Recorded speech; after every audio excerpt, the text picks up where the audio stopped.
The worst butt chewing I've taken from my grandfather to this day, and it never equivalated as close as my dad's butt chewing. That was different, right? My dad was way worse. But the worst one out of all the stupid stuff I have done was shooting my brother with an airsoft gun with about the distance between me and you, just wide open, and I held it to him. And that was the first time and the only time I've ever seen Coach's teeth. 5, 4, 3, 2, 1. Go on to the ball.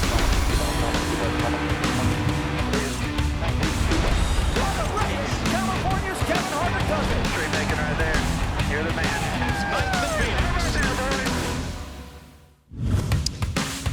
Hello, I'm Kevin Harvick. You're listening to Kevin Harvick's Happy Hour presented by NASCAR on Fox. You can follow us on YouTube or anywhere on social media at Harvick Happy Pod, and download us anywhere that you get your podcasts. So today is an interview that I think was very fun. It gives us a little bit of insight into some of the personalities of all four drivers at Joe Gibbs Racing.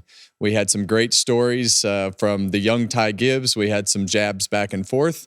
And in the end, Christopher Bell took $100 from me in the chipping competition. So follow along. Hope you enjoy this interview. All right. Well, they figured that I couldn't interview one person well, so they brought four of you to see if I can actually figure out how to make this all flow correctly. So pardon me if I screw this up, but I wanted to make sure that we took you guys somewhere that wasn't normal. So we wound up at the golf course, which I only think there's one of us that can actually golf here, and that's probably you. He claims not to be a good golfer. I golf once a year. You guys sound like about the same, and you shoot golf balls. I'd like to, yeah. Is that right? I could. That's how I started playing golf. We went and shot, went to the driving range to do this, and Hornaday and I were like, man, we are not very good golfers. So we went and got shotguns. Earnhart gave us our first shotgun, and we started. That sounds way more fun. Denny can chip them up in the air. I'll shoot them. Hey, I could do that. That's what we should have done. We're in Texas. What are we doing? We should be blowing stuff up, not trying to hit golf balls. But I thought it would be interesting to have you guys come as a group, because right now I feel like it's you against Hendrick Motorsports, and you guys came in with a new car, new body, new everything, and with the short track stuff dominated, kind of got your legs underneath you at the 1.5 miles, and I feel like you guys are in a spot to do things that is expected out of Joe Gibbs Racing. So I guess my first question would be, and I'm just going to go right to it, is this a championship year? Because it feels like everybody's leading laps. You're on the verge of winning your first race. You've been battling for wins. You've won races, and you've been doing the exact same thing, leading laps and doing everything you guys need to do. So is this a Joe Gibbs Racing championship year? Am I starting it off? You are. I mean, it seems like we've got the resources to do it for sure. And you know, since the introduction of the next gen car, we've had our strengths and our weaknesses.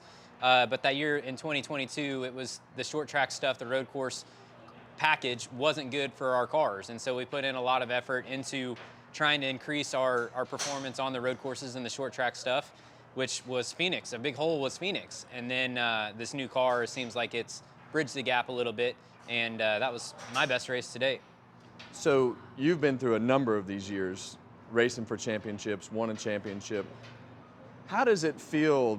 Does it feel different this year compared to other years? Because from the outside looking in, it feels different to me.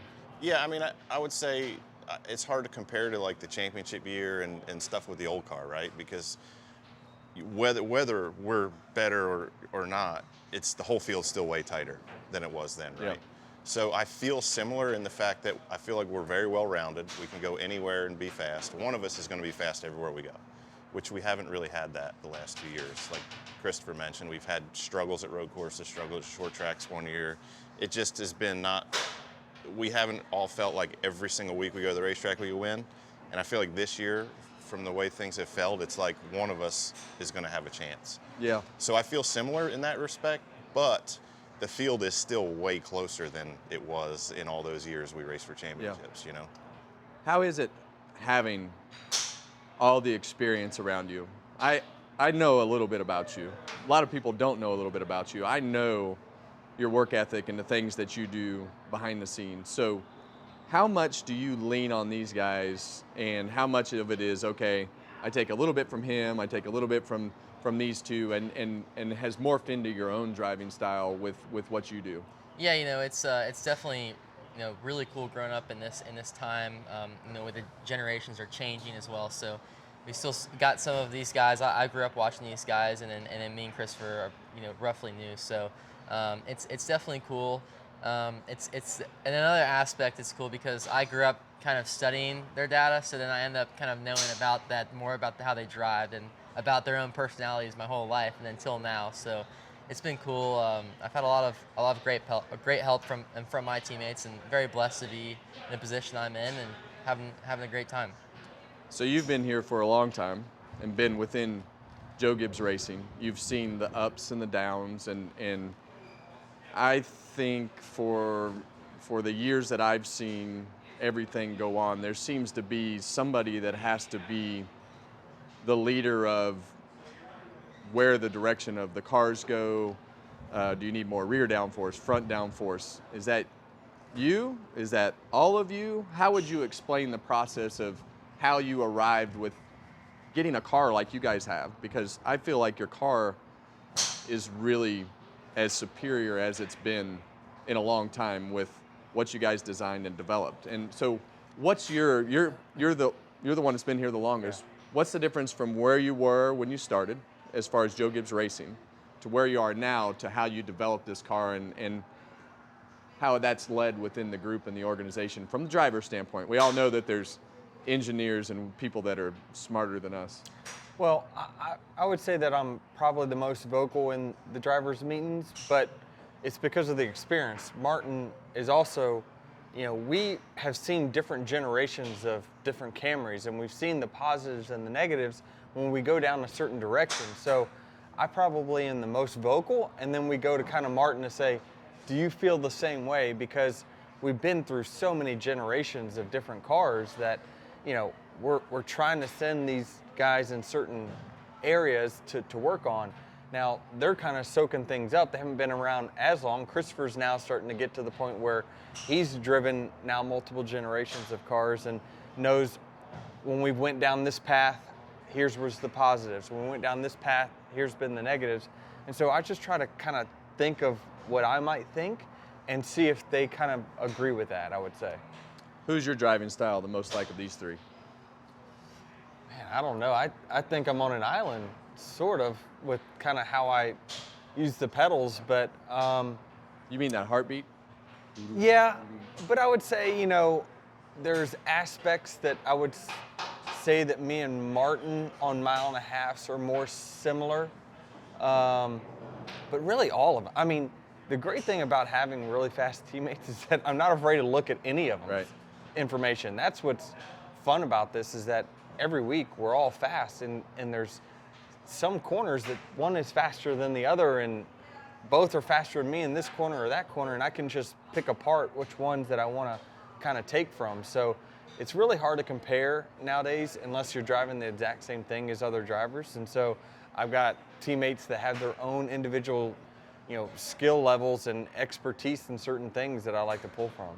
All right, don't give me a BS answer. What's been the hardest thing that you've had to learn coming from the Xfinity car to this new style Cup car? Yeah, I think the biggest thing is how everybody's a lot quicker. The field's a lot tighter, as they said, and then just the experience level has been the biggest thing for me. Xfinity, I can get in and of course, it's a lot easier to make mistakes and still run well. Here, it'll bite you. So that's been the biggest thing for me, and just gaining time at tracks and gaining more experience is really important. So you go through Richmond, and obviously you guys, you had the dominant car. And I know that when I was, you have this dynamic of a team, and obviously you guys get along.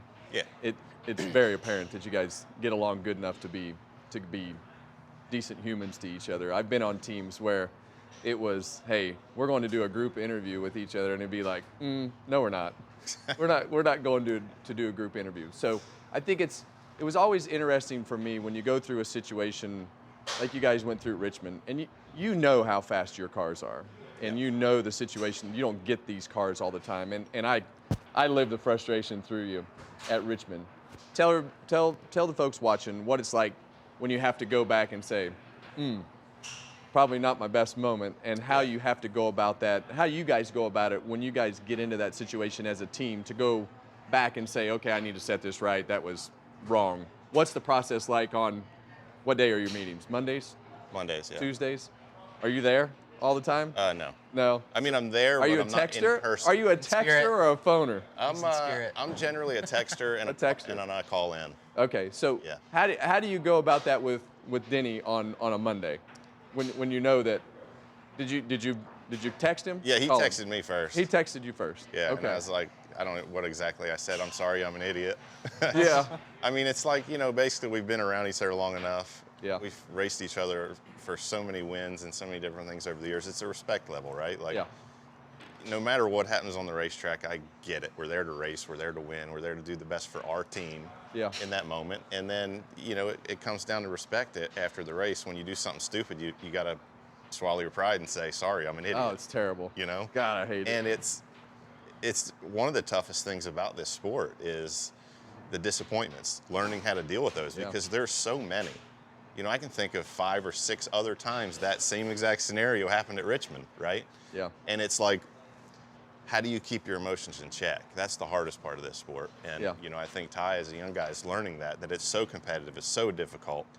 And you're judged on how many races you win. When something happens that takes a win away from you that had nothing to do with you, that's super hard to deal with. But when you're talking to teammates, like with Denny, I have so much respect for Denny. I had so much respect for you guys you've raced with for years. Yep. We all lose our minds once in a while, right? And we understand that. And you just have to Pop the top. I'm as guilty of it as anybody. Yeah, for sure. So that was it was a simple thing, just whatever. I'm an idiot. Sorry. And I knew how upset he was because I knew the history that this has happened to him 5 times. So I knew. Yeah. Like I was empathizing, and I said it after the race. I says the guy is 6 times has dominated this race and not won it for various reasons. Were you that's the maddest Martin's ever understand why. I understand why he is going off the rails. I get it. Ever moments, right? Yeah. So you've been very, I would say, at another level for the last few years, but to me it seems like you don't get the credit that you deserve for the performance that you guys have had in your car. And it seems like there's always something over here that's happening that doesn't include Christopher Bell, and all of a sudden, bam, there you are. Why do you think that is? Because I view you as a consistent weekly contender, week in and week out, with the performance of your car and the things that you do as a race car driver. But it's not like you're out there trying to make headlines or anything along those lines of dealing with it. Is that a choice that you make? I mean, I try to not be an idiot, but it's interesting because you look at Martin's wins, right, and the races that you won. And I think I saw an interview of or maybe it was a mean tweet deal where people hate on you because you win the races you dominate, right? Yeah. And for whatever reason, it hasn't happened for me yet. Out of the races that I've won, I haven't really led laps. I think Loudon and Phoenix were 2 races that I led the most laps, but even then I was, mid-pack the first half of the race in both of those scenarios. So I haven't gotten to the point yet to where we've put a whole race together where we qualify up front, we lead laps, win stages, have good pit stops and good restarts where I'm the guy up front. And it's good that we've been able to win races and be there at the end. But on the flip side, I think that's why I'm kind of this underdog, is because I'm not the guy that's leading all the laps like Martin did at Richmond, or just leading laps and controlling the race. We haven't been able to do that yet. See, I don't picture you as that. Like I look at when I look down the list of lap times and all the things that happen on a weekly basis, I always include the 20 car in that list, and it amazes me what fans do or don't gravitate to as far as what's exciting or what's not exciting. But I want to talk about Joe. I'll start with you. Okay. Because Joe has had some pretty incredible personalities as he's gone through the years, and I look at you guys as pretty tame compared to the Kyle Busch days. I don't think all four of you could probably add up to the amount of work that it took to keep Kyle under control. I come close. Close at times. Really? What was the closest? You know the whole thing that Christopher was saying about not being an idiot? Yeah. I kind of cross that line sometimes. Yeah. So you're in a different position from a family perspective, and I know he's probably just had to chew your butt. What's the worst butt chewing that you've taken from Joe? The worst butt chewing I've taken from my grandfather this day, and it never equivalated as close as my dad's butt chewing. That was different, right? My dad was way worse. But the worst one out of all the stupid stuff I have done was shooting my brother with an airsoft gun with about the distance between me and you, just wide open, and I held it to him. And that was the first time and the only time I've ever seen Coach's teeth. I was really young, so that was probably got the top of the charts for. What was the worst butt chewing your dad gave you over racing? Oh gosh, we'll just a handful of times. There's a couple of them. I used to race bicycles, and we were at BMX, so I was in the LCQ, and they only took the top two out of the LCQ. And me being an idiot and I think I was probably 10, I wrecked the leader for the LCQ. I was second, so we were gonna make it in, and I wrecked the leader. Come to the line, so we both didn't make the transfer at all. So my dad just took the bike and flung it, and then we went home, and that was the only time we talked about it. So how long did you? I don't even think we got the bike back. To be honest. How long did you race BMX bikes? For 4 years, I think, 5 years. Really? Yeah. Was that something you enjoyed? Yeah, it was definitely the most out of anything I've ever competed in. That was the most nervous I was gonna hit the fan, and we didn't finish well. What's the worst? Oh, it's not even close. Butt chewing from Joe. After practice for the Daytona 500 2019, he specifically told us do not practice in a group because he didn't want to risk tearing up the cars. I practiced with my Toyota teammates, and then there was a pack out there, and I'm like, I just need to see what it's gonna do at the very tail of this pack. There was a crash. Someone came from behind me and got me into it, wrecked the car. And he says, you are paying for that car, every nickel. He told me, you're paying for it. I'm not paying for this car, you're paying for it. And I says, yes, sir. I mean, he was really, really mad. He yelled at me. He never really has yelled at me, but he yelled at me. Do you remember that, Martin? Yes. We're all like, what is Denny doing? And so, luckily for me, a couple days later, I won the Daytona 500, and he says, I'm gonna let you slide on that car. Different car. Yes, Yeah. He said, I'm gonna let you slide on. How about you? Honestly, I have never been yelled at by a coach. Really? I mean, we've had lots and lots of conversations, and he has never yelled at me. So I guess I'm doing okay. What did he say to you on pit road when you were walking by him at Richmond? It was the most classic reaction that I've ever seen. Have you watched it? No. Oh my God. I have. Really? I want to know You too. walked by him, and he was like, you walked by and he was like, he kicks his leg. Well, should have said something. Yeah. Yeah. How about you, Christopher? So I'm with Martin. I don't know if I haven't been around long enough yet, but I will say we were here. It was either 2020 or I think it was 2020. These guys, I didn't do good. It was the fall or the summer race because it was the COVID year. I know you guys will remember this. We had 2 or 3 cars maybe running 1-2 or 1-2-3. You were in the 95? I was in the 95. Yeah, so the yellow flag comes out, and it's either a green, white, checkered, or like 3 to go. You remember this? We all pitted. Everyone pitted. Yeah. Everyone pitted, and Everyone the 2 pitted. RCR cars stayed out and ran 1-2. Yeah. And Joe, that was the maddest I've ever We were seen. basically a bunch of idiots. Yes. That's for sure. Because they were running 1-2-3 or 1-2, and they both came down pit road, gave the lead up to guys who stayed out, and they won the race. So is this a competition meeting? Competition Joe? meeting, yeah. So Joe, I thought Joe sat against the wall. He told me he sat against the wall, didn't sit at the table. That's not the case? That's not the case. He's at the table. He's at the table. Okay. And every time we end our meetings with, Joe, is there anything you'd like to add? So who starts the meetings? Not Joe. Not Yeah. Joe. Not Joe. Yeah, Is it typically you? No, he just kind of goes in order of kind Yeah. of like whoever finishes the highest start there, and then you go clockwise. Okay. So Joe ends the But meeting. Joe always gets the final word. Yeah. Yeah. Yeah. I'll never forget that Texas debrief though. He was not let good. everyone in the room have it.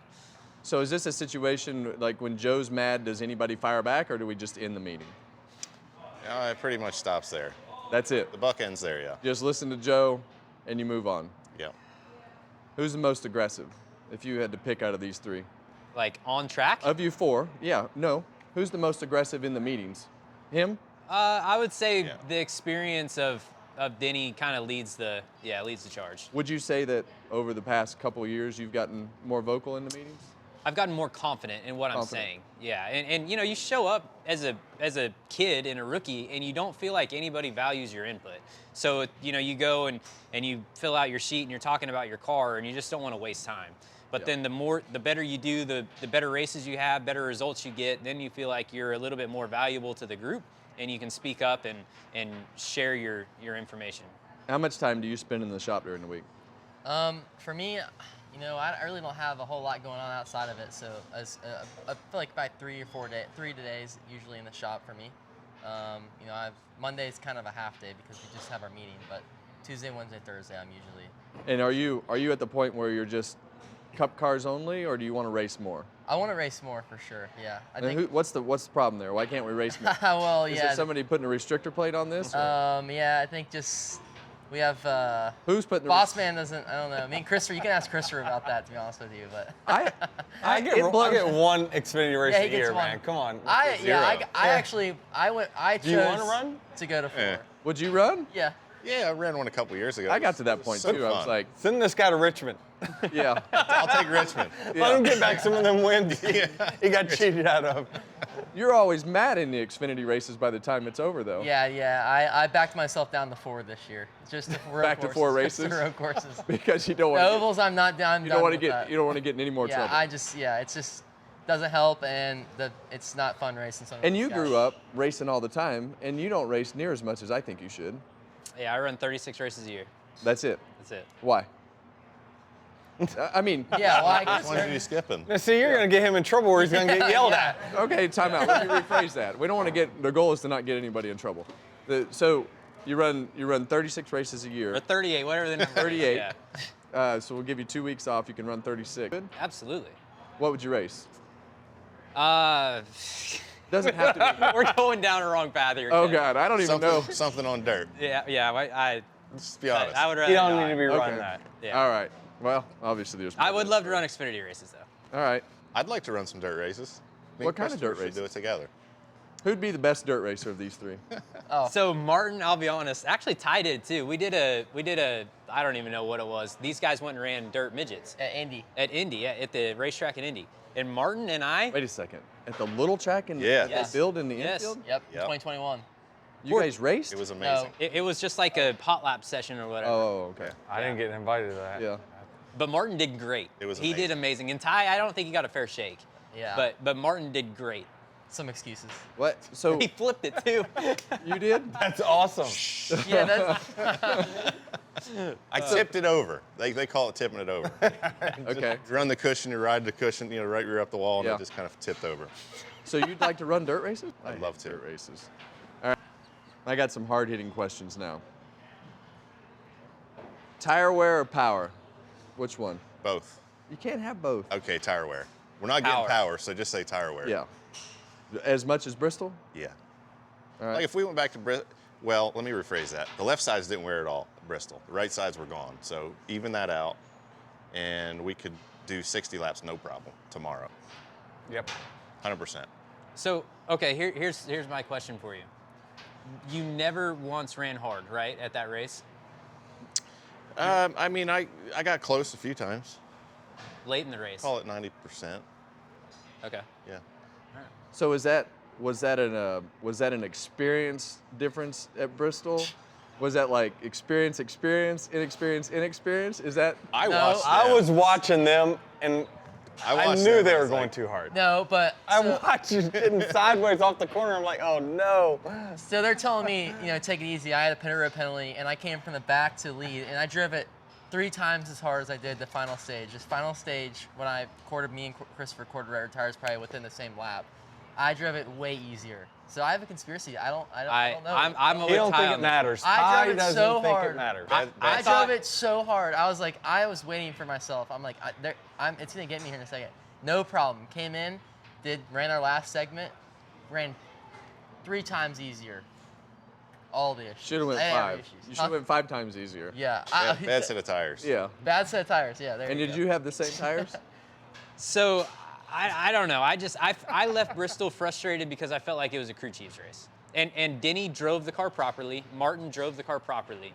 But I'm following these guys, running the same pace as these guys, and way under the tire. And he saw me slipping, but at that point I was already cooked, right? Yeah. So I'm looking at data, and like all of our stuff is pretty much line over line, and you have some cars that make it and some cars that don't make it. So I don't know. Bristol was a little extreme. There's no question about it. You want to have certain aspects where you can go 100%. I agree. It was at max. I probably was at a 90%, like on any given lap. Yep. But again, the teams could make adjustments. If nothing changed, we went back to the same tire, same conditions, I have full faith the teams would fix most of the problems. That was as close to a late model stock race as I've ever seen a Cup race. Yeah. Did you? You've never run? Have you run a late model stock? No, but I've run supers, and it was the same way. Like you're just under the tire, the leaders kind of sets the pace, and everyone kind of follows in line. Yeah. It was just interesting at the end because we were on the TV side, we were on the experience cell, and then it lined up. You two, you guys fell off, and here comes Brad, kind of poking along, winds up third that night. Trust me, at the end I saw him in my mirror thinking, which one's gonna go off first, me or him? Yeah. And it was like the same time, like 3 or 4 to go. I'm like, oh, I'm dying. And I'm like, oh, he's dying too. Yeah. So it was crazy. Championship 4, location, final race. Has to rotate. It's got to move. Where? Back to Miami. I mean, Miami's fine, but not every year, right? Yeah. Where I don't know where else we're gonna go because of the weather. We could end about a month and a half earlier. You make that happen. I've learned I can't make 10 anything years. happen, but I've been trying to make stuff like that happen. You agree? I agree. Yeah, it needs to move Homestead? around for sure. But I mean, I love Homestead. Yeah, but Homestead, Phoenix. there's only so many options. Like he said, if we're going to race in November, a lot of places is too cold. Yeah. So end it earlier. That sounds good. And we can move it wherever we want. I think that would be great. Not Daytona, not Talladega. Yeah, you no. can't do That can't happen. It can't. It certainly cannot end at a super speedway race. That wouldn't be right. You're gonna have people saying Atlanta now too.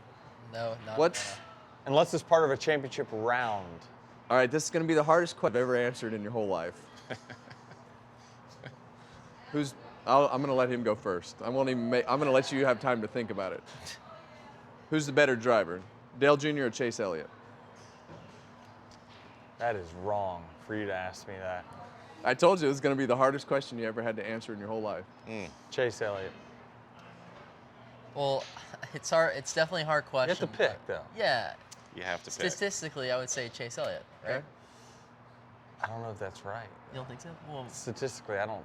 Does have a championship, yeah, that's. Cup championship. Chase? Yeah. Got to go with I'm gonna say Chase as well. Okay. Well, that was you guys were Dale Jr. way easier at that than We I have to thought. answer to Chase on the racetrack. We don't have to answer Dale Jr. on the track. What's the When's this airing again? yeah? What's the first track you'd tear down? Right across the street. Same. Atlanta times. Really? Any day of the week that you can clean that place out. This one. Okay. Restart zone. Here's second. Timing line or take the lines off the track. If you're Put gonna a timing loop or take if you're the gonna lines off the enforce track. a rule, it needs to be enforced with timing lines. Yes. Whatever they set the rule as, just call it. Do you want to put a timing All the line in rules. or take the lines off the track to give them more, so that it's not a I hard mean, we point? need a visual. Yeah. You're saying open it up where you can go anywhere? Yeah, I like that. Keep the signs on the wall, but it gives them. It's not a hard line. I just like turn 4. But how Go do in you- turn 4. Yeah. Yeah, I mean, the leader should have an advantage. Yes. Because right now it's just you just see everyone's timing their run to the leader.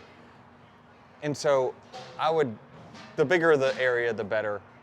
But just agree, All right. call it whatever it is. So he might have had the best car story I've ever heard. I don't know if you guys heard it, but tell him about your first car. Tell him about I have heard that. Oh, yeah. Did you hear it? I have heard Yeah, that. Yeah. Ford Ranger. Tell them about your first car. Yeah, I dropped it. Tell them why you wanted a Ford Ranger. Because What's your my goal goal was? in life was to be in Mini Trucking Magazine. Yeah. So I lowered this thing, put airbags on it. I mean, just scraping the ground. They call that- tubbed out the back. Pimped out. Oh, Is that what they tweed interior. tweed? It was, and I finally got my picture. I got a little tiny picture from it was a car show in Charlotte called the Booger Bash. The Booger Bash. The Booger Bash. I finally got Booger it. Bash. Yes. Booger Bash? Booger Bash. Okay. Yeah. Bash. And so that was a big car show in Charlotte that used to happen. And so I finally got in that magazine. So my life was made. I was working at Subway when I was driving that thing now. Now you gotta finish telling the story. How did its life end? How its life end? How did the truck? Tell them. Keep going. Tell them what you ran into. Oh yeah, I mean I ran in the back of a school bus. What was your first car? Changing the CD? Exactly your what happened. CD I was actually catalog? grabbing a CD. My first car was a Camaro, actually. I don't even know if I should say this. It's but fine. my Everybody lives a lifetime. So my dad's first You're car not was a just a Camaro, so he's like, we'll do the same thing. We'll keep it going. So my first car was a Camaro. I don't know how What year? 2018. A 2018 Camaro. Yeah. I don't know how I didn't get myself killed. Just got his license 5 years ago. Yep. Yeah. Marv. 5. True. Yeah. Yeah. That was it. It was a good time. Had a good run. What happened to it? It got sold. And You didn't wreck it? Yeah, didn't wreck it. It got close. Burned a lot of rear tires off of it, but. How would didn't you wreck explain that? it. Just go look at the Xfinity shop parking lot. You can just go look at that and be like, oh, that's me. My dad had this. We had this old brown 1981 step-side pickup, and he had put like exhaust pipes and headers, a whole exhaust system on the thing, and I mean it sounded like a race car. Well, we shared the truck because I couldn't afford to buy it, so we would take this truck. I would take him to the firehouse and drop him off, and then I got to drive it for 2 days. But it was a similar situation like that. It would burn the rear tires off. So I would go pick my buddies up, and we would go spin donuts in this thing and just burn the rear tires off of it. And I never did think about the fact that we would go clean the truck up, polish it all up, and I never thought about the fact that he would look in the wheel wells and see the rubber caked up on the back of the wheel wells, and that's how I got caught doing all those donuts. But you were doing them at the shop, so I guess. Yeah, late. Nobody was there. Oh, Yeah. really? They got cameras. They have cameras. I don't. Yeah. Didn't think about that part. Yeah. I want to go back and see what I can see on those things though, for sure. Martin, what was your first car? I had a Jeep. So we had like a woods Jeep that we kept at the house for messing around. And then when I was 16, I talked my dad into giving it to me so I could work on it. And I went the opposite way of Denny. I went up. Yeah. Big tires, suspension, put a V8 Chevrolet engine in there, 4-speed transmission, the whole 9 yards. So there was many days driving to school where I'd blow the drive shaft out of it, have to Really? drive in front wheel drive, stop at Napa, get a U-joint. Like, did you have like 38s or? 35 is when I started. Okay. 44 is when it ended. Whoa, 44s? 44-inch tires. You had mutters. Holy Yeah, that's cow. what we did. Like we just went and played in the woods, and like Yeah. whoever had the baddest truck could go through the biggest mud hole. Yeah. That's kind of what we did. So, yeah, still fun. Left it at my parents' house when I moved to Carolina. It pretty much rusted away, and I brought everything down, took all the good parts off it, and built a new one. So I still got a Jeep. Christopher? I don't have any cool stories. You had to have a car. Yeah, I You have a probably had chauffeur. a 2003 or 4 Toyota Tacoma. Yeah. That was it. Just an everyday driver. Just cruised around in Everyday it. driver. Drove to Fortnite. That's so Christopher Bell of you. to and from the dirt track. Yeah. Yeah, it did. It went to a lot of dirt tracks. Fortnite or iRacing? iRacing. Believe it or not, I don't know what Fortnite is. iRacing. Are you a gamer still? I get in streaks where all of a sudden I'll get on iRacing and I'll do it for like you know, 2 or 3 nights a week for a month or two, and then I won't do it for 2 years. Yeah. I'm on the 2 years right now. I haven't done it, so. I'm with you. Yeah. I'm gonna split the middle on this one, to be honest with you. So if you're going into your rig, but my house, I don't have anything in the rig, but in my house, it's 50-50. Yeah. do you stay up all night? Not anymore. I've learned my lesson. Okay. I'm getting older here. You still? I've never played Fortnite, and I haven't been on iRacing since COVID. You probably had an Atari, right? Yes, I'm that old. Yeah. I played Atari. You had an Atari too. I didn't own one. I played it. First one I had was Nintendo. I was pre-Atari in television. It's like it had the little number pad on it with the little dial on it. All right. So last thing we got to do. This is going to be right up your alley. So closest to the pin out of you four.